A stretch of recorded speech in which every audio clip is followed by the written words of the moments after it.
मंगलम गौतमघड़ी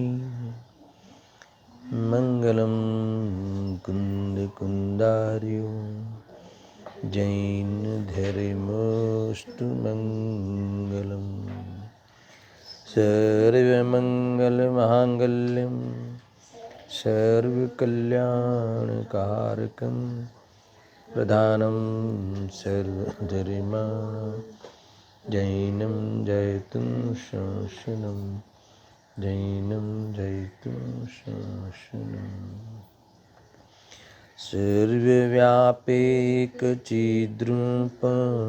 स्वरूपाय परात्मने स्वोपलब्धि प्रसिद्धाय ज्ञानानन्दात्मने नमः।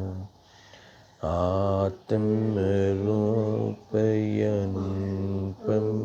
अद्भुतं यायलखे भवसिन्धुतरो आत्मरूपम्। प्रवचन सार ज्ञान तत्व प्रज्ञापन महाधिकार प्रथम अधिकार, उस अधिकार का पेटाधिकार सुपरिणाम अधिकार, इस अधिकार की अंतिम गाथा। एक प्रकार से इस अधिकार का समापन के लिए ये गाथा लिखी गई है। इस गाथा की बड़ी उत्थानिका कल हमने पढ़ी थी और इसमें निष्कर्ष के रूप में अंतिम 3 पंक्ति पुनः पढ़ता हूँ मैं। आचार्य देव ने वो 5वीं गाथा जो साम्य भाव की प्रतिज्ञा ली थी, वहाँ से कई गाथाओं को याद किया और इस ज्ञान तत्व प्रज्ञापन का प्रथम पेटाधिकार शुद्धोपयोग के अधिकार को यहाँ विशेष रूप से याद किया और वहाँ ये बात कहा कि जो शुद्धोपयोग है, जो साम्य भाव है, वही चारित्र है। वो 7वीं गाथा में कहा था, वितराग चारित्र है और इस अर्थात ही शुद्धोपयोग है। उस शुद्धोपयोग का जो फल है वह अतीन्द्रिय ज्ञान और अतीन्द्रिय सुख है। तो इस हमारा जो प्रयोजन सुखी होने का है, वो सुखी होने का जो प्रयोजन की सिद्धि शुद्धोपयोग से होती है और इसीलिए वह शुद्धोपयोग को प्रथम चरण में ग्रंथ के प्रारंभ में ही वह मुनिदशा व शुद्धोपयोग, उस साक्षात अनुभव आत्मा का, उस अवस्था का विशेष है ना विचार किया गया और उसके फल का भी विचार किया गया अतीन्द्रिय सुख आदि का। अंत में ये सारी बातें पुनः याद करते हुए उत्थानिका में एक दृढ़ता वाली बात कही। वहीं से मैं पढ़ता हूँ कि अब किसी भी प्रकार शुद्धोपयोग के प्रसाद से सिद्ध करके, किसी भी प्रकार यानी कुछ भी हो जाए, दृढ़तावाचक कथन है। जैसा मैंने कहा था, किसी भी प्रकार यानी कोई अनेक प्रकार है ऐसा नहीं। स्वपर के भेद विज्ञान पूर्वक अर्थात मोह के क्षय की एक ही विधि है। यहाँ कहते हैं भी कुछ भी हो जाए मैं कार्य करके ही रहूँगा। ठीक है, यानी अब किसी भी प्रकार शुद्धोपयोग के प्रसाद से, शुद्धोपयोग के प्रसाद का अर्थ क्या है? शुद्धोपयोग के आधार से सिद्ध करके यानी साधना करके परम निष्पृह, परम निष्पृह का अर्थ भी बताया था, अद्भुत अर्थ था कि अब पर की स्पृहा से रहित, अब मुझे अपने कार्य करने में पर की कुछ भी आवश्यकता नहीं है, उसकी स्पृहा से रहित, आत्मतृप्त है ना, आत्मा की तृप्ति ऐसी पारमेश्वरी प्रवृत्ति को प्राप्त होते हुए, बस ये मूल बात आई थी। यानी मैं भगवान की जैसी प्रवृत्ति है, परमेश्वर परमात्मा की जैसी निरंतर प्रवृत्ति है। कैसी प्रवृत्ति है? साक्षी भाव रूप रहने की, ज्ञाता दृष्टा रूप रहने की, है ना, ये प्रवृत्ति। यानी निष्कषाय भाव प्रकट किया है, कषाय रहित उपयोग, कषाय रहित सर्व को जानने की प्रवृत्ति। सबको जानना तो स्वभाव है, पर सबको जानने में कषाय रहित जानने रूप जो प्रवृत्ति है, ये ही उपयोग की शुद्धता है। तो ऐसे शुद्धोपयोग रूप निरंतरता पारमेश्वरी प्रवृत्ति को प्राप्त होते हुई, और दूसरा क्या था, फल में सकल घी ज्ञायक तदपि निजानंद रसलीन, है ना, स्वरूप में लीन रहते हुए, यानी आनंद में रहते हुए, यानी कषाय रहित परिणति, है ना, इस वितराग परिणति, ये इस प्रकार से ऐसी पारमेश्वरी प्रवृत्ति जो इनके निरंतर है, भगवान को तो, है ना, सदाकाल के लिए है, ऐसी प्रवृत्ति मुनिराजों को शुद्धोपयोग में हो जाती है। ख्याल में आया? तो ऐसी पारमेश्वरी प्रवृत्ति को प्राप्त होते हुए, कृतकृत्यता को प्राप्त करके, है ना, यानी अभी कुछ भी करने का बाकी है ही नहीं, ऐसी परिस्थिति को, अब हमें कोई स्वरूप में लीन हो जाए, वही तो अंतिम गोल होता है। स्वरूप में लीन हो जाने के बाद कारण करने का क्या बाकी हो, अगर हमारा क्या बाकी है काम करना, अगर सम्यक दर्शन ही बाकी है, मान लो सम्यक ज्ञान बाकी है, सम्यक चारित्र बाकी है, और सम्यक रत्नत्रय मतलब हो जाने के बाद क्या बाकी है, क्योंकि ज्ञानियों को अब स्वरूप की लीनता विशेष करना बाकी है। आचार्य देव कहते हैं कि ऐसी स्वरूप की लीनता हमें प्राप्त हुई, है ना, शुद्धोपयोग की हो गए हम, अर्थात परमेश्वरी प्रवृत्ति को प्राप्त होते हुए कृतकृत्यता को प्राप्त करके अब कोई भी विकल्प नहीं, अत्यंत अनाकुल होकर, बिल्कुल अनाकुल होकर, जिनके भेद वासना की प्रकटता का प्रलय हुआ है, यानी कोई विकल्प नहीं। अभी ये प्रवचन कहने का भाव आया है, उसको भी गौण कर देना, ऐसा कहा आचार्य देव ने। ये हमें ये प्रवचन सार लिखने का विकल्प आया है, उसको गौण समझना। भेद वासना की प्रकटता का प्रलय हुआ है, ऐसे होते हुए आचार्य भगवान कहते हैं कि मैं स्वयं साक्षात धर्म ही हूँ। साक्षात धर्म ही हूँ यानी मैं साक्षात उस धर्म को धारण किए हुए हूँ, यानी शुद्धोपयोग ही वास्तव में धर्म है, शुद्ध वितरागता ही मेरा प्रयोजन है। तो ऐसे धर्म रूप ही मैं परिणम गया हूँ, ऐसा साक्षात धर्म ही हूँ, यानी इस प्रकार रहते हैं, अंत में लिखा इस प्रकार वर्तता हूँ। अभी मैं अपने में ही रमता हूँ, रहता हूँ, और अभी मैं चलाए भी नहीं, अभी मैं अपने में ही रमता हूँ, है ना। ऐसी घोषणा, ऐसे भाव से निश्चल स्थित होते हैं, यानी अभी मैं निश्चल हूँ। ये जो मुझे शुद्धोपयोग वाली परिणति हुई है, शुद्ध परिणति और शुद्धोपयोग की जो प्रवृत्ति मेरी हुई है, वह प्रवृत्ति को मैं प्राप्त हुआ हूँ, इसीलिए स्थित हूँ, स्थिर हूँ, निश्चल हूँ, अचल हूँ, विचलित नहीं हूँ, क्योंकि विकल्प में विचलितता होती है। तो ये अपनी इस दशा को वे हमें दर्शन कराते हैं, ऐसी दशा को दर्शन कराते हैं। उसका अर्थ क्या है? ऐसी दर्शन को, ऐसी दशा को प्राप्त होना है। और इसमें मूल बातें है कि आगे हमने इतनी गाथाओं जो कही, अथवा आचार्य अमरचंद्र देव कहते हैं कि हमें जो कुनकुन देव ने ये गाथाएँ कही, पढ़ाई, सुनना, अर्थात भगवंतों ने ये बातें कही, ये सुनकर, ये पढ़कर, ये आगम का आधार हो गया। आगम का आधार से अब स्वपर के भेद विज्ञान पूर्वक विभाग की विधि करते हुए मैं अपने में सदा लीन रहता हूँ, अथवा तो अभी लीन रहने का मुझे अभ्यास है। इस प्रकार से वो वितरागता ही मेरा प्रयोजन है। ऐसा ले सकते हैं कि ये शास्त्र का जो प्रथम अधिकार पूरा हो रहा है, अभी हुआ है, तो ये प्रथम अधिकार ये पढ़कर इसका फल क्या आना चाहिए, उस पर थोड़ा फोकस दिया है।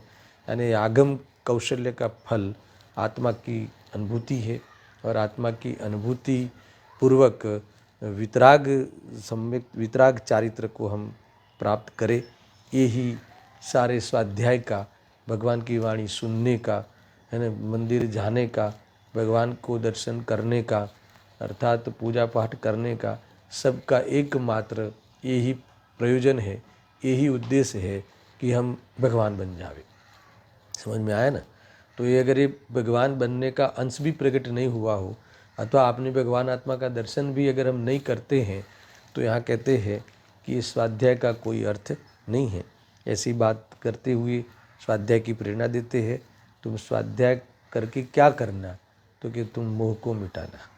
स्वाध्याय करके क्या करना, तो स्वाध्याय में जो बातें आई है आत्मा को अनुभव करने की, ऐसा अनुभव करना। ये बातें आई है। देखो 92 का था, मैंने कल पढ़ी भी थी और अन्वयार्थ देखा था। आज वहीं से प्रारंभ करते हैं। आगम विषे कौशल्य छेने, मोह दृष्टि विनष्ट छे, वितराग चरितारूढ़ छे, ते मुनि महात्मा धर्म छे। बहुत अंतिम बात कही है। देखो क्या कहते हैं आचार्य देव, जो आगम में कुशल है ना, कुशल है उसका अर्थ क्या, आगम कौशल्य के द्वारा, ऐसा आगम की कुशलता क्या है, यानी उपदेश सुनकर प्रयोग करके मोहक्षय हो जाना, यही आगम की कुशलता है, यही आगम कौशल्य है, यही वास्तव में उस उपदेश सुनने का फल है। समझ में आया ना, यही उपदेश सुनने की सार्थकता है। पहले ही लिया उन्होंने, प्रथम जो आगम में कुशल है। कौन कुशल है, जिसने मोहक्षय किया है वो कुशल है, ऐसा लेना। जो आगम कुशल है, जिसकी मोह दृष्टि हत हो गई है, या है ना। ये देखो, हमने स्वाध्याय बराबर किया है कि नहीं किया है, ऐसा मालूम करना हो तो क्या करना है ना, कैसे समझना, तो क्या तुम्हारी मोह दृष्टि हत हो गई है क्या, तुम्हें सपर के भेद विज्ञान की सिद्धि हो गई है क्या, हमें परद्रव्य में एकत्व, ममत्व, कर्तृत्व, भोक्तृत्व बुद्धि टूट गई है क्या। अगर ये हमारी इस प्रकार से एकत्व बुद्धि टूट गई हो, सुनना है ना, हमें स्वभाव की दृष्टि हो गई हो, अभी हमें द्रव्यत्व, गुणत्व, पर्यायत्व, हर वस्तु अपने द्रव्य गुण पर्याय में पाई जाती है, तो हमें अन्य द्रव्य के गुण और पर्याय की अनिवार्यता भाषित नहीं होती हो, है ना, हमें अपने लिए स्वाधीनता का स्वाद आया हो, तो समझ लेना कि ये हम आगम में कुशल हो गए, है ना। हम वास्तव में आगम में प्रवीण हैं, वास्तव में तभी हमने आगम का अभ्यास किया है, ऐसा समझना। अगर ये बात नहीं हुई है तो समझ लेना कि हमने मात्र शिक्षा ही ले करी है, टीचिंग किया है, बुद्धि में विषय बनाया है, समझ में आया कि नहीं, उसका कोई भी लाभ नहीं होगा। अगर हम इसके टूक में आया था ना आगे, स्वाध्याय करके क्या करना, उपदेश सुनकर क्या करना, उपदेश क्या सुनना वो भी बताया, फिर क्या करना, तो कि पुरुषार्थ करना, प्रयोग में करना, प्रयोग लेना, अभ्यास रूप वेद ज्ञान की यहाँ विशेष प्रेरणा दी गई है। अगर ये हम गाथा सुनकर, अगर हमें इसकी जो गूंज है, ये द्रव्य गुण पर्याय का जो स्वरूप आचार्य देव ने बताया है, इसकी जो गूंज है इन्हें हमारे चित्त में रहे, हमें हमारे हर कार्यों में, हर उदय के जुड़ान में ये जो गूंज आती रहे, पीछे गूंज सुनाई देती रहे, और हम सच्चा निर्णय करें, अथवा तो आत्मा की रुचि पैदा करे, है ना, अपनी रुचि पैदा करे, अर्थात तो ये अपना वलन बढ़े, सत्य का पक्ष बढ़े, तो वह वास्तव में अंतर्मुहूर्त काल में वो मोह की गांठ, मोह की ग्रंथि भेद होते हुए आत्मा का दर्शन हुए बिना नहीं रहेगा। ये गारंटी है, स्वाध्याय का यही फल है, आगम कुशलता यही है ना। ये बात यहाँ कही है। देखो, जो आगम में कुशल है, जिसकी मोह दृष्टि हत हो गई है, और जो वितराग चारित्र में आरूढ़ है, ख्याल में है ना, समझ में आया। मोह दर्शन मोह चला जाए, इसके बाद क्या करना, कि इसके बाद शुद्धोपयोग का बढ़ाना, आया था ना पहले, शुद्धोपयोग के बीच में वियोग काल घटाना, कितना घटाना, हर अंतर्मुहूर्त में हुए ऐसा हो जाना, यानी मुनि दशा हो जाना। इसके बाद वह शुद्धोपयोग में इतनी एकाग्रता बढ़ना कि जिससे वह एक प्रकार से शुद्धोपयोगी होते हुए समस्त मोह का क्षय करे, वास्तव में वितरागी हो जावे। यही धर्म है, क्योंकि वितरागता ही शांतिदायक है। राग रहित हो जाना, कसाय रहित हो जाना, है ना, सबसे मुख्य एजेंडा, हमें कसाय रहित हो जाना, तो स्वभाव में कसाई नहीं है तो स्वभाव की दृष्टि करना, तो कसाई की दृष्टि छूटी। अब जहाँ कसाई नहीं है वहाँ ही रहना, वहाँ ही रमना, उपयोग को वहाँ ही स्थिर करना, अर्थात तो जानने देखने रूप रहना, ज्ञाता दृष्टा रहना। तो ये वितरागता का मूल एक प्रकार से लाभ है। तो इससे निराकुल हो जाओगे, है ना। आगे कहा था ना, एक अनाकुल हो जाना। मैं अनाकुल हो गया हूँ, अभी मुझे किसी भी उदयों में उपसर्ग आवे या कोई भी परिचय आवे, हमें आकुलता होने का कोई कारण दिखता ही नहीं, क्योंकि द्रव्यों की पृथकता, अपने अपने द्रव्यों की पृथकता और हर द्रव्य की अपनी अपनी सत्ता पूर्णता हमें ख्याल में आई है।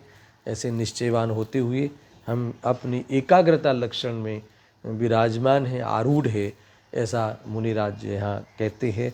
अद्भुत ये हमारे लिए इनकी दशा दर्शनीय है, वंदनीय है, भजनीय है, प्राप्त करने योग्य है ना। हमारे लिए तो है बात, उन्होंने तो अपना काम किया है, कर लिया है ना। अल्पकाल में वह मुक्ति को प्राप्त होने वाले हैं। ऐसे जीव चिरकाल संसार में नहीं रहते, है ना, ऐसा समझना चाहिए।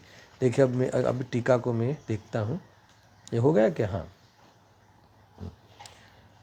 उस महात्मा श्रमण को शास्त्र में धर्म कहा है ना। जो वितराग चारित्र में आरूढ़ है, उस महात्मा श्रमण को यहाँ शास्त्र में धर्म कहा है। इसका अर्थ क्या है?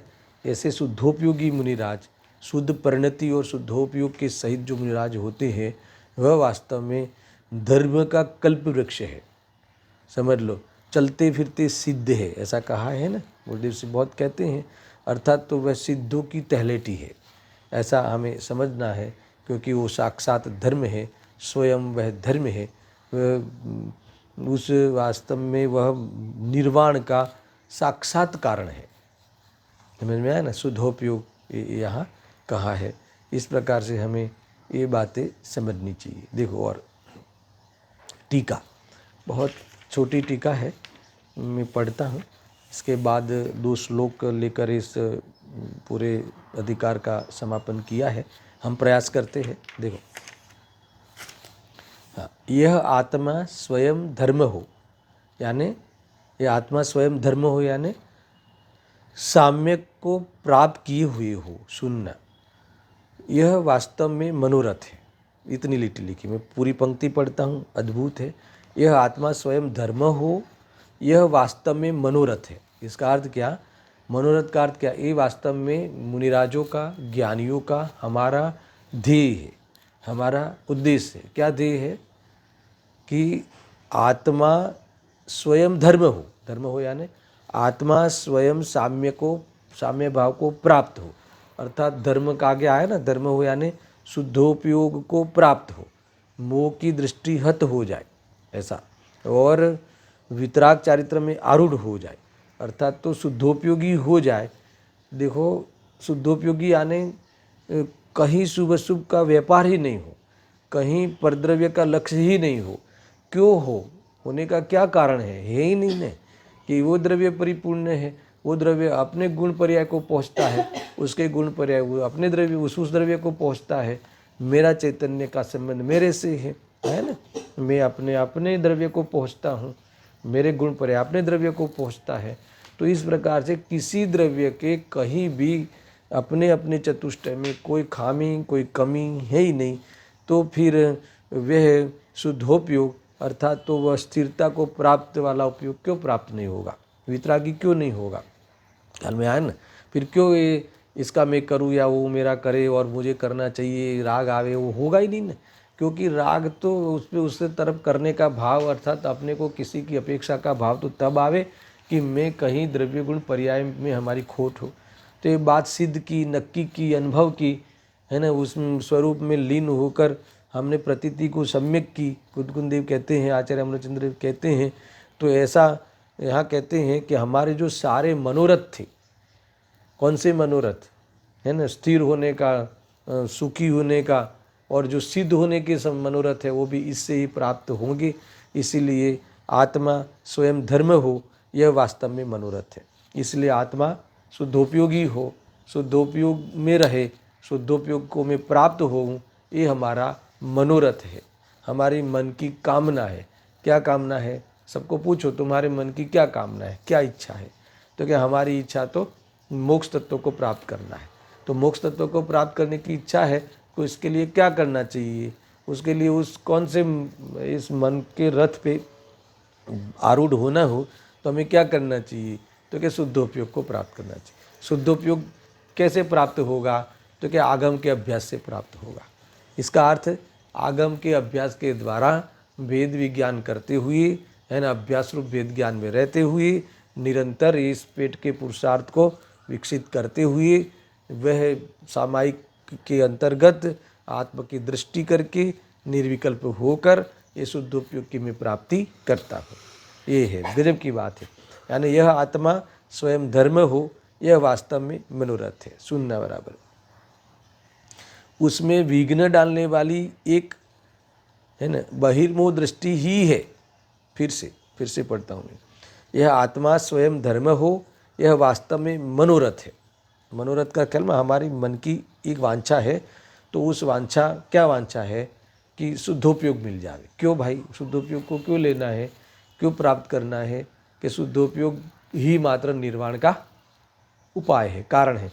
इसलिए हमारा तो एक ही ध्येय है कि शुद्धोपयोग उपलब्ध हो जाना, ऐसा हमारे उपयोग में शुद्धता आ जाना, बस ये बात यहाँ कही है। देखो ये 275 गाथा की थोड़ी सी झलक इसमें है कि सर्व मनोरथ के स्थानभूत, है ना। सर्व मनोरथ क्या है? अनंत चतुष्टय की प्राप्ति करनी है, हमें तो सिद्ध बनना है, अशरीरी हो जाना है, कभी जन्म मरण रहित तो होना है, ये सब हमारे मनोरथ है। तो मोक्ष तत्व को प्राप्त होना है, द्रव्य मोक्ष करना है। अभी कभी शरीर का साथ रहने का हमारा मन नहीं है, सुनना, है ना। ये हमारा अंतिम गोल है, अंतिम आदर्श है, अंतिम देह है ना। ये अशरीरी सिद्ध भगवान आदर्श तुम ही मेरे, आदर्श यानी धी गोल। तो हमारा अंतिम गोल क्या है? सिद्ध अवस्था को प्राप्त करना। तो यहाँ कहते हैं कि उसके स्थानभूत, उसके कारणभूत शुद्धोपयोग है। समझ में आया ना?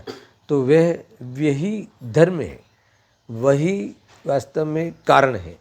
और ऐसे धर्म को धारण करने वाले शुद्धोपयोगी मुनि ही साक्षात धर्म है, धर्म की वृक्ष है, ऐसा आचार्य देव इस 1.5 पंक्ति में कहते हैं। तो यहाँ यह आत्मा स्वयं ही धर्म हो, यह वास्तव में मनोरथ है। धर्म हो यानी हमें धर्म की प्राप्ति हो। तो धर्म किसे कहते हैं? शुद्धोपयोग। कहीं भी पूजा पाठ आदि को बीच में लिया ही नहीं। भाई तुम क्यों स्वाध्याय करते हो? तो तुम क्यों मंदिर में जाते हो? तो कि हमें धर्म प्राप्त करना है ना। जो हमारा मनोरथ धर्म प्राप्त करना है। क्या है धर्म? तो कि चारित्र धर्म है। समझ में आया ना? तो ये चारित्र कैसे प्राप्त होगा? तो कि सम्यक दर्शन सम्यक ज्ञान पूर्वक होगा। तो ऐसे सम्यक दर्शन सम्यक ज्ञान कैसे होगा? वस्तु का सच्चा दर्शन कैसे होगा? तो कि जो आगम में कुशल है, जो आगम का अभ्यास करके, वास्तव में आगम आश्रित वेद ज्ञान के द्वारा अभ्यास रूप वेद ज्ञान करके वह परिणति को अपने सन्मुख करता है, वह परिणमन रूप वेद ज्ञान हुआ, वह शुद्धोपयोग है ना। स्वरूप में रमना वही मात्र हमारे सारे मनोरथों का उपाय है, उसकी पूर्ति का उपाय है, आचार्य देव इसमें कहते हैं। अब उसमें विघ्न डालने वाली एक बहिर्मोह दृष्टि ही है। क्या कहा? ये बहिर्दृष्टि जो है, बाह्य पदार्थों की दृष्टि, बाह्य पदार्थों की दृष्टि, पर द्रव्य की दृष्टि, पर भाव की दृष्टि, विभाव की दृष्टि, ये सब क्या है? विघ्न डालने वाली है। पर पदार्थ नहीं, पर पदार्थ में का लक्ष्य, पर पदार्थ में एकत्व बुद्धि, पर पदार्थ को मिला के अपना कार्य साधने की खोटी सोच, ये क्या है? विघ्न है। समझ में? देखो विघ्न किसे कहते हैं? धन का कम होना, बुद्धि का कम होना, संयोगों में कमी आना, है ना, अनुकूल संयोगों नहीं मिलना, ये सब वास्तव में विघ्न नहीं है। मोक्ष जाने के लिए क्या चाहिए बताओ? दर्शन मोक्ष जाने के लिए क्या चाहिए? मुक्त स्वरूप आत्मा चाहिए कि जो मैं स्वयं हूँ। समझ में आया कि नहीं? और क्या चाहिए? उसकी दृष्टि चाहिए। मोक्ष जानने के लिए उसकी दृष्टि चाहिए, यानी उसके दर्शन चाहिए, प्रतीति चाहिए, ऐसा। और क्या चाहिए? कि प्रतीति के बाद फिर उसमें उसकी सन्मुखता चाहिए। तो मुझे बताओ, ये करने के लिए हमें विश्व के कौन से पदार्थ की ज़रूरत है? तो किसी की ज़रूरत नहीं है। यही वास्तव में मुक्ति के मार्ग में प्रवेश का फॉर्म है। समझ में आया कि नहीं? ये एप्लीकेशन है। सबसे पहला एप्लीकेशन ये है कि मुझे परमाणु मात्र की भी आवश्यकता नहीं है। और क्यों नहीं है? क्योंकि मेरे में मैं द्रव्य गुण पर्याप्त रूप से पूरा हूँ। मेरी वस्तु मेरे द्रव्य गुण पर्याय में पाई जाती है। और उसमें क्या बाकी रहा? क्या बाकी रहा है ना? सब कुछ तो आ ही गया। तो ये बात यहाँ है। मगर बहिर्दृष्टि जो थी, बाहर में जो दृष्टि थी, भगवान पे जो दृष्टि थी, वो भगवान आत्मा को दर्शन नहीं कराने देती थी। वो दृष्टि, भगवान मुझे तारेंगे, भगवान आप ही महान हो, है ना, मैं तो आपका भगत हूँ, मैं आपकी पूजा करने आया हूँ, हर रोज पूजा करने आऊँगा, जिससे आप मुझे सुख दे देना। ये सब बहिर्दृष्टि है, मूढ़ दृष्टि है। समझ में आया कि नहीं?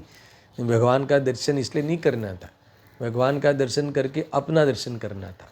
आई ना 80 गाथा याद करो, सारी गूंज याद करना है, सारी चीज़ें ऐसा। हाँ, यह आत्मा स्वयं धर्म हो, यह वास्तव में मनोरथ है। उससे विघ्न डालने वाली एक बहिर्मोह दृष्टि ही है। लिखा है देखो, बहिर्मुख ऐसी मोह दृष्टि आत्मा को धर्मरूप होने में विघ्न डालने वाली एक बहिर्मोह दृष्टि ही है। समझ में आया ना? धर्मरूप होने में विघ्न, धर्म क्या है? दर्शन, शुद्धोपयोग। अब शुद्धोपयोग में विघ्न कौन कराएगा? शुभ उपयोग, है ना? और उपादेय बुद्धि पूर्वक शुभ उपयोग हो, अशुभ उपयोग हो, तो वह कभी शुद्धता का स्वप्न भी देखने नहीं देता, है ना? तो ये हमें धर्म प्राप्त कराने में बाधक तत्व है। ये क्या समझ में आया ना? परद्रव्य तो बात ही नहीं ली है यहाँ पे। परद्रव्य की दृष्टि, प्रभाव की दृष्टि, समझ में आया कि नहीं? देखो, एक जो शुभोपयोग, पुण्य भाव, पाप भाव, बराबर है, वो पर लक्ष्य से होने वाले शुभाशुभ भाव। तो ये जो शुभाशुभ भाव है वो हमें विचलित रखते हैं, है ना? वो उसकी पूर्ति करने के लिए हमारे उपयोग को वो नचाता है, उपयोग को भमाता है। समझ में आया ना? ये एकत्व बुद्धि वे शुभ भाव है, पुण्य भाव, उसका फल मिल जावे तो मैं भोगूं, स्वर्गों में रहूं और सुखी हो जाऊं। तो ये कहते हैं कि वहाँ कोई सुख नहीं है। अब तुम उसकी दृष्टि करते हो तो तुम्हारा उपयोग वह लक्ष्य करके शुभोपयोग में ही भमता रहता है। समझ में आया ना? वो तो बंद होता है, वो गतियों में घुमाता है। तो उसमें उपयोग उपादेय बुद्धि करना, वो वास्तव में भटकना हुआ। ये बहिर्दृष्टि है, मूढ़ दृष्टि है। मान लो कि ये दृष्टि मिट जाती है, जिसको शुभाशुभ भाव में उपादेय बुद्धि मिट जाती है, पर से भिन्न अपने भगवान आत्मा की दृष्टि हो जाती है। ज्ञानी, अब ज्ञानी लेना, तो उसे भी वो बहिर्मोह दृष्टि तो मिट गई। समझ में आया कि नहीं? वो दर्शन मोह तो खत्म हो गया। फिर भी वो शुभ भाव आता है भूमिका के अनुसार, तो नुकसान किसका होता है? शुद्धोपयोग का। तो ये शुद्धोपयोग में विघ्न, देखो ये आपको बहुत पचने में भारी पड़ेगा। ये जो आचार्य कुंकुन देव को, ये जो दिव्य ध्वनि सार आचार्य अमृतचंद्र देव को इनकी पे टीका लिखने का जो विकल्प आया, भाव आया, तो ये शुद्धोपयोग में क्या है? दर्शन, विघ्न। मुझे बताओ कि लिखने का विकल्प आया, लिखते तो है ही नहीं, लिखना तो आत्मा कर ही नहीं सकता, और लिखने का विकल्प तो किया, है ना? ये तो भाव आया, ये विकार तो आया। तो अब ये भाव आया, तो मुझे बताओ कि ये क्या नुकसान किया इन्होंने, है ना? शुद्धोपयोग का नुकसान करके आए कि नहीं आए? तो मुझे बताओ, तो ये शुद्धोपयोग में बाधक हुआ कि साधक हुआ? ये शुद्धोपयोग का बाधक तत्व हुआ ना, तो ये शुद्धोपयोग का विघ्न हुआ ना, ये कह रहे हैं। ये लिखा ना, और वह लिखा ना, वह उसमें विघ्न डालने वाली एक बहिर्मोह दृष्टि ही है। अगर देखो लिखने का भाव आवे, वहाँ तक समझ में आता है कि शुद्धोपयोग का नुकसान हुआ, हर अंतर्मुहूर्त में चले जाते हैं। मगर लिखने का भाव आवे, 28 मिनट गुण पालन का भाव आवे, उसी को ही मुनिपना मान लेवे, उसी को ही कर्तव्य मान लेवे, है ना? यही मेरा मुनिपना है, सामान्यपना है। ये श्रवण भास कहा था ना आगे, श्रवण भास है। और वेद ज्ञान ही नहीं है उसे, स्व क्या है, पर क्या है, जड़ की क्रिया कौन सी है, आश्रव की क्रिया कौन सी है, वो देखा जाए तो पौद्गलिक ही है ना स्वभाव के सामने तो। और जानने की क्रिया मेरी है और जानने की क्रिया निरंतर हो रही है, ये पूरा कोई भी ख्याल नहीं हो तो उसे उस पर पदार्थ और ये सारी पोजीशन पे दृष्टि हो जाती है। तो दृष्टि हो जाती है तो ये इतना बड़ा विघ्न कि मुक्ति का मार्ग ही नहीं, ऐसा कह दिया कल तो कि वो मुनि नहीं है, वो तो शरवणाभास है।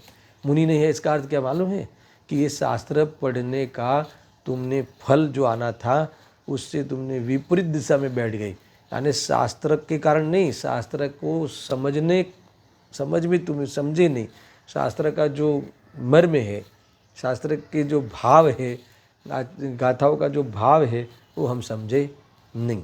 समझ में आया कि नहीं? ये बात यहाँ लेना है, बहुत बड़ी बात है भाई, है ना। ये तो जब आत्मदृष्टि हो गई है, तीन चौकड़ी कषाय का अभावपूर्वक व्यक्त वितरागता हो गई है, फिर भी छठवें में आना शोभा नहीं है। शुद्धोपयोग में आगे कहने वाले हैं, शुद्धोपयोग में कलश में शुद्धोपयोग में रहना ही जीव की शोभा है। समझ में आया ना? यानी गजब है, ये प्रवचन करने के भाव में आना वो शोभा नहीं है। समझ में आया कि नहीं? ये तो क्या करना शोभा है, तो इस प्रवचन करने का विकल्प भी समाप्त हो जाए, है ना। ये इतना भी विस्तार नहीं, स्वरूप में लीन रहो, आनंद में रहो। आत्मा और पढ़े, आत्मा और पढ़ावे, आत्मा और पढ़ा सकता है क्या, है ना। आत्मा तो चैतन्य स्वरूप है, आत्मा प्रवचन कर सकता है कि दुकान चला सकता है? न दुकान चला सकता है न प्रवचन करा सकता है। आ चैतन्य स्वरूप भगवान आत्मा के शू करे जाने, शू न करे, है ना, दुकान न करे, प्रवचन न करे, ये ऐसा आया था ना, 47 शक्ति में लिया था। तो ये यहाँ कह रहे हैं, गजब की बात है भाई, समझने लायक है। सुनो, हाँ, यह आत्मा स्वयं धर्म हो, यह वास्तव में मनोरथ है। पहली पंक्ति याद रखना बराबर, अभी अंतिम बात है ना, ये अंतिम चरण में हम चल रहे हैं, है ना। इसकी जो विदाई समारंभ कहो कि इसका जो अंतिम जो दिन है इस समझने का, तो इसमें हमें वो गोल भूलना नहीं है। समझ में आया ना? क्या गोल है? यहाँ कहते हैं कि ये हमारा अंतिम गोल शुद्धोपयोग है। हम शास्त्र को इसलिए पढ़ते हैं कि हमारी मोह बुद्धि हत हो जाए, टूट जाए। हमारी मोह बुद्धि हत हो जाना, इसका नाम शुद्धोपयोग, प्रकट हो जाना, शुद्ध परिणति प्रकट हो जाना। ख्याल में आया ना? तो ये अगर ये नहीं होता है, तुम्हारी गलत फहमी दूर नहीं होती है, तो क्या होगा फिर? तो शास्त्र क्यों पढ़ा फिर, है ना। ये तो फिर जैसे शेड्यूल हो गया, जैसे एक क्रिया विशेष है, दैनिक क्रिया, ऐसा नहीं है ये, ऐसा नहीं समझना। ये तो हमारे पूरी सोच को, हमारे जीवन को, हमारी अभिप्राय को बदलने का ये प्रसंग है, उसमें बदलाव लाने के लिए ये है। ये वास्तव में हमारा तो सारा जीवन, हमारा हर श्वास इसी कार्य के लिए होना चाहिए। समझ में आया ना? देखो ये तो ऐसा है ना, स्थूल बातों पे आ जाता हूँ मैं कभी कभी कि हमारे जीवन का एक दिन का तुम हिसाब लगाना, एक पहले दिन का, एक दिन का हिसाब लगाना, तो इसमें करीब करीब 10 घंटा सुनना तो सोने में जाता है। समझ में आया ना? और 10-15 मिनट शायद मंदिर में जाते होंगे, 1-8 घंटा तुम स्वाध्याय करते होगे। बाकी के सारे कलाक, बाकी के सारे घंटे ये सारे दुनियादारी में और कुटुंब कबीले को खुश रखने में जाते हैं। समझ में आया कि नहीं? अर्थात पांचेंद्रिय के विषय भोगों में जाता है, खाने पीने में, कमाने धोने में जाता है। तो वो जो पौन घंटे का जो डोज है, समझ में आया, वो भी तो वास्तव में परलक्षी हो गया, उसमें भी तो स्वलक्षी है ही नहीं। उसमें शुद्धोपयोग हमारा है ना, कहा ना, यह आत्मा स्वयं धर्म है, वास्तव में वह मनोरथ है, वो हमारा वह गोल ही नहीं हो, तो फिर समझ लेना कि वो पौन घंटा हम भगवान के पास, अर्थात तो भगवान की बात सुनने के लिए इसलिए राजी होते हैं कि प्रभु कम से कम हमने आपको सुना तो अभी आप हमारी भी सुन लेना। क्या सुन लेना? ये बाकी के 23 घंटे में हमें क्या रखना? सफल रखना। नींद अच्छी आवे, बिजनेस अच्छा चले, शरीर अच्छा रहे। देखो ये सारी ये बहिर्दृष्टि, समझ में आया ना? तो ये कहते हैं कि तू जितनी भी ये विकथा करता है वो सारी वह काम भोग बंधन की जो कथा करता है वो सब तेरी बात ही नहीं है। तो जब भगवंतों ने ये कहा द्रव्यत्व गुणत्व पर्यायत्व का स्वरूप बताया प्रवचन सार में, तो हमें निहाल कर दिया। ये बातें समझने लायक हैं भाई, है ना। बहुत ये बात समझ मुख्य बात है। देखो ऐसा है ना कि मुझे एक कल विधान में बैठा था मैं, इस अपने सम्मित शिखर के जो हमारा है ना शिखर प्रसंग चलता है ना, शिखर उत्सव।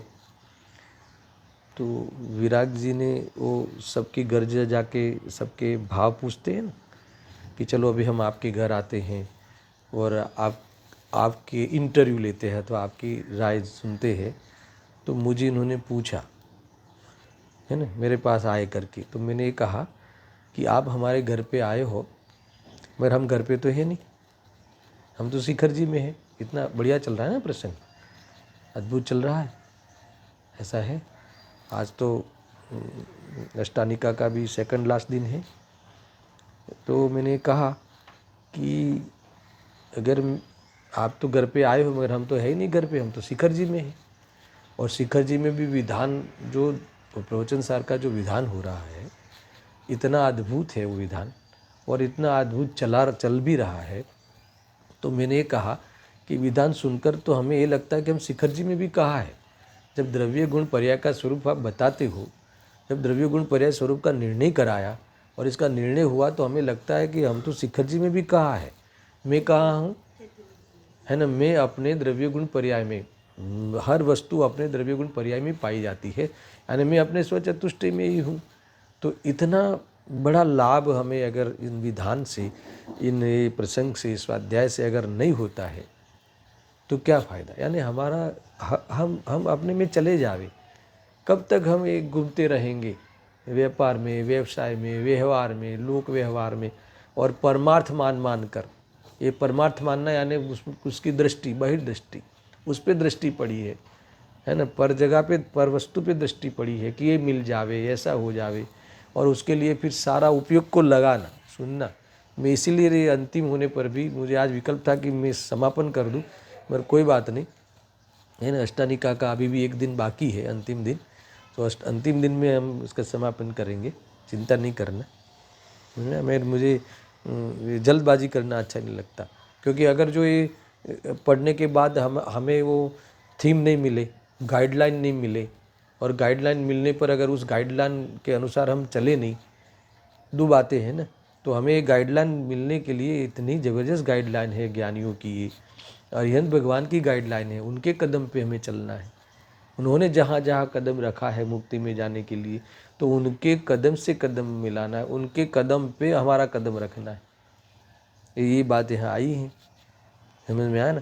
तो ये सबसे पहले कहते हैं कि हम स्थिर हो जावे, स्थिर यानी विचलित नहीं होवे, शुद्धोपयोग हो जावे। तो ये कैसे होगा, तो कि बहिर्दृष्टि छूट जानी चाहिए, ये कहा कहते हैं। ये हमारी शांति में विघ्न करने वाले हैं। हमारा शांति का उपाय शुद्धोपयोग है, और शुद्धोपयोग अर्थात तो कोई भी प्रकार का विकल्प नहीं। तो विकल्प तो कब नहीं रहे कि बहिर्दृष्टि छूटे। तो शुद्धोपयोग होते बहिर्दृष्टि तो हत हो जाती है, अथवा बहिर्दृष्टि जिनके छूट जाती है और शुद्धोपयोग को प्राप्त करते हैं। समझ में आया ना। तो ये शुद्धोपयोग में विघ्न करने वाले, विघ्न ख्याल में आया ना दर्शन में, ये समझा रहा था। तो ये विघ्न है हमें, हमारा जो जीवन है, मैं ये बता रहा था 24 घंटे में ये हम सारे के सारे मिनट, मैं तो ये कह रहा हूँ कि पौन घंटा भी तो जो मंदिर जाते हैं स्वाध्याय में, वो भी तो अभी के जो विषय के हिसाब से तो हम बाहर ही है। हाँ, अंदर जानना कैसा वो सुन रहे हैं, इतना उसमें श्रेय है। मगर वो सुनने में भी तो हमें वह प्रयोग में नहीं लेते बाकी के 23 घंटे। पौन घंटा तो शिक्षा लेनी है, और बाकी के समय क्या करना है, प्रयोग करना है। प्रयोग करना है यानी अनुकरण करना है, उस अनुसार हमें अपने को जांचना है, उस अनुसार हमें हमारी सोच को टटोलना है। अगर वो टटोलना का अर्थ है कि हमारी सोच उस अनुसार, वस्तु के स्वरूप के अनुसार, है ना, न्याय रूप करनी है ना। हम अगर जो वस्तु के अनुसार हमारी सोच नहीं है, तो हमारी सोच में ही अन्याय है, हमारी बुद्धि में ही अन्याय है, हमारे प्रयोजन में अन्याय है। समझ में, हमारी प्रवृत्ति में अन्याय है, क्योंकि हम अन्य द्रव्यों के में भले बुरे करने की बुद्धि करेंगे ही करेंगे। आया था ना, बातें आई भाई, समझ में आया कि नहीं? ये बातें आई कि भाई ये सब वस्तु समान है, सतरूप है। ऐसी एक ज्ञानियों की ये शत्रु से दृष्टि होती है, समझ में आया ना। और विशेष की ओर से देखे तो ये इसमें देखो ऐसा है ना कि शत्रुप की ओर से वस्तु को देखते हैं तो इसमें छोटे बड़े की कोई बात नहीं घटित होती। कौन ये छोटा है बड़ा है ये बात ही घटित नहीं होती, तो हमें फिर वो ये विघ्न नहीं उठते। समझ में आया कि नहीं? और जो विशेष धर्म की ओर से देखो, एक होती है, मैंने 2 दिन पहले भी कहा था, राकेश भाई ने ये मुझे फ़ोन करके भी कहा था कि ये बात हमें थोड़ी और रुझ गई कि एक द्रव्य की शैली और एक तत्व की शैली है ना। द्रव्य की शैली में ऐसा है कि सब द्रव्य सतरूप है, समान है ना। अपने अपने उत्पाद द्रव्युक्तम सत्य लिए हुए हर वस्तु अपने एक ही काल में त्रिलक्षणी सत्ता को लिए हुए है ना, अनादि अनंत प्रवाह में रहता है, बहता है, पाया जाता है ना। तो इसमें भी कहीं भी कोई भेदभाव खड़ा नहीं होगा, समान है। कौन छोटा कौन बड़ा, एक परमाणु हो, इसकी भी उत्पाद ध्रुव्यात्मक सत्ता है, पूरी सत्ता है ये पूरे अपने स्वयं की, उस परमाणु की स्वयं की स्वचतुष्टय वाली सत्ता है। वो अपने काम के लिए बाहर नहीं देखना है, और काम अवस्था बदलते हुए भी स्थायी रहने के लिए किसी की दुआ की जरूरत नहीं है, क्योंकि स्थायी रहना, बदलते हुए भी स्थायी रहना, स्थायी रहते हुए भी बदलना, इस सारी व्यवस्था उस द्रव्य में, हर द्रव्य में, अपने अपने द्रव्य में समान रूप से प्रकृति में अन्याय किए बिना सबके पास मिली है क्या? अनादि अनंत पाई है, ये वस्तु का स्वभाव है, स्वरूप है। अब मुझे बताओ कि ये इसमें अभी कहाँ भेदभाव खड़ा होगा? ये द्रव्य की शैली है। फिर तत्व की शैली है कि ऐसा होते हुए भी हमारी पर्याय में परलक्ष से होने वाले जो रागद्वेष होते हैं, तो ये इसलिए होते हैं कि हमने इन द्रव्यों में जो कोई इष्ट है, कोई अनिष्ट है, कोई अपना है, कोई है ना, ये सब किया है। तो यहाँ कहते हैं कि तत्व बुद्धि से, तत्व दृष्टि से, जो 7 तत्व दृष्टि से जीव आश्रय बंध सवर्ण निजरा मोक्ष, तो उसमें स्व और पर, उसमें फिर अपना क्या है, पराया क्या है, 6 द्रव्यों को तुमने देख लिया, जान लिया। फिर अपना क्या है, तो मेरा द्रव्य गुण पर्याय, मेरा अवान्तर सत्ता, वो मेरी सत्ता है, महासत्ता में से हमने अपनी सत्ता को चुन लिया, जान लिया, चुन लिया, अपना लिया।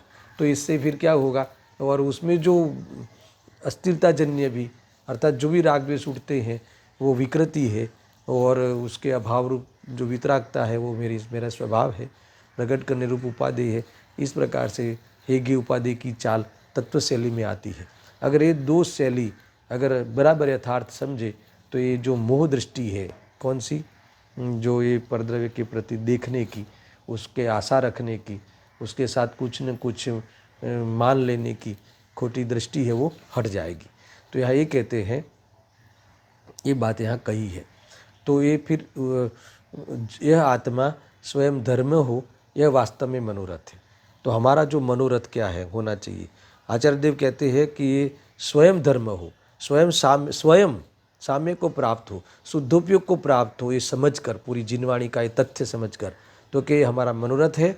और उसमें जो विघ्न डालने वाली जो मोह दृष्टि थी, यहाँ कहते हैं कि वह मोह दृष्टि ही है, मगर वो मोह दृष्टि तो हमारी चली गई, समझ में आया कि नहीं, भेद ज्ञान के बल से आगम के द्वारा चली गई, लिखा है देखो। और वह मोह दृष्टि तो आगम कौशल्य तथा आत्मज्ञान से नष्ट हो जाने के कारण अब मुझ में पुनः उत्पन्न ही नहीं होगी। गजब की बात, गारंटी देते हैं। एक बार ये आगम के द्वारा, आगम कौशल्य के द्वारा, मैंने बताया था ना अन्वयार्थ में, इसके द्वारा अगर हमारी दृष्टि सम्यक हो जाती है ना, उस कौशल्य के द्वारा ये बहिर्दृष्टि हमारी छूट जाती है, आत्मदृष्टि हो जाती है, सत्य की दृष्टि हो जाती है। तो यहाँ कहते हैं कि वह आगम कौशल्य से वो नष्ट हो जाती है।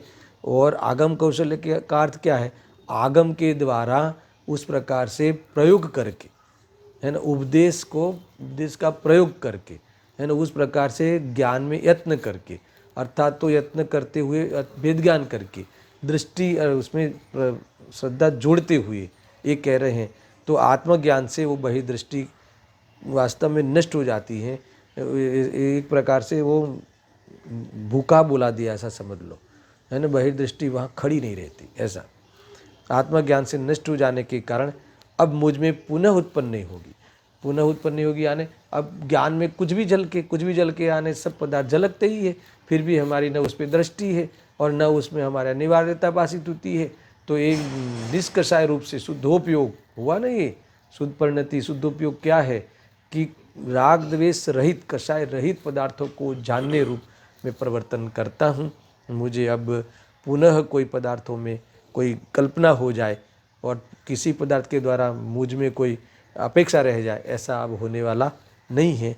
ऐसा ये टीका का पहला चरण है। अब समय तो हो गया है, कल में ये टीका पुनः थोड़ी सी 3 पंक्ति जो प्रथम चरण है उसको पढ़ते हुए पुनः आगे में इसका स्वाध्याय हम करेंगे। और करीब करीब कल 2 जो श्लोक है कलश है, वो कलश पे भी वो अद्भुत चर्चा है, उसकी चर्चा करेंगे। गुरुदेव जी का प्रवचन का भी कुछ अंश देखेंगे। इस प्रकार से हम समापन समारोह मनाएंगे। तो ये पूरा पढ़कर समापन करना है, समापन समारोह करना है कि ये इसके आधार से शुद्धोपयोग प्रकट करना। ध्यान अभ्यास रूप वेद ज्ञान में मैंने फिर से कह रहा हूँ कि इसकी जो गूंज है, ये जो हमने इतना पढ़ा, ये 80वीं गाथा पे इतना विस्तार करके सुना, इसके बाद भी 86 गाथा से लेकर 92 गाथा में पूरी थीम हमने समझी।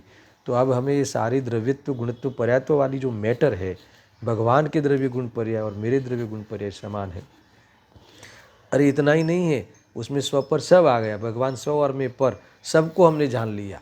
अब सबके द्रव्य गुण पर्याय समान है, और क्यों समान है, किस प्रकार से समान है, और ये पूरी जो लॉजिकल चर्चाएं हमने यहाँ की है, तो उसकी जो गुंज है, गुंज का अर्थ है हमारे अभ्यास में रहनी चाहिए, हमारे नसे नस में बसनी चाहिए, हमारे जो पूरे आचरण में रहनी चाहिए, यानी चर्या में, दर्शन ज्ञान की चर्या में रहनी चाहिए, है ना। इस प्रकार से अगर ये जो बात रहती है उसमें ही उपयोग चयन करते होना चाहिए, उसकी सिद्धि करता होना चाहिए।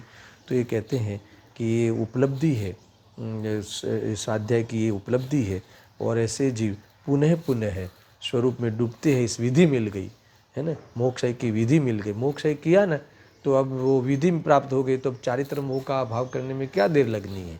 बस वो उसी विधि से स्वरूप में लीनता बढ़ावे, शुद्धोपयोग का काल, वास्तव वियोग काल घटावे और शुद्धोपयोग की करता बढ़ावे, तो वह मुक्ति को प्राप्त हो जाता है। श्रवण अवस्था बीच में आती है, श्रेणी का आरोहण का प्रसंग आता है, और सारे कर्म का अभाव होकर अरिहंत दशा, जो जीवन मुक्त वाली दशा भी आती है, और इसके बाद द्रव्य मोक्ष सिद्ध अवस्था को प्राप्त होने वाला अंतिम गोल जीव प्राप्त कर लेता है। ये सारा कार्य का प्रारंभ अभी कर लेना, पूर्णाहुति अपने स्वकाल में होगी। एक बार प्रारंभ में ही मुख्य काम होता है और फिर सहज होता है।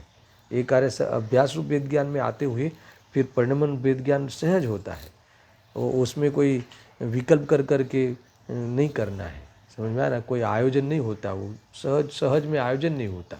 सहज में कोई जैसे मुनि जीवन होता है, मुनिराज किसी से बंधते नहीं है ना, तो इसीलिए सहजता में कहीं बंधन नहीं है, अभी या कभी ऐसा नहीं, वो सहज होता है। निरंतर ध्यान, आत्मा का ध्यान बना रहता है, क्योंकि कहीं भी कोई भी पदार्थ की आवश्यकता नहीं लगती, तो वो ध्यान मुद्रा ही तो है।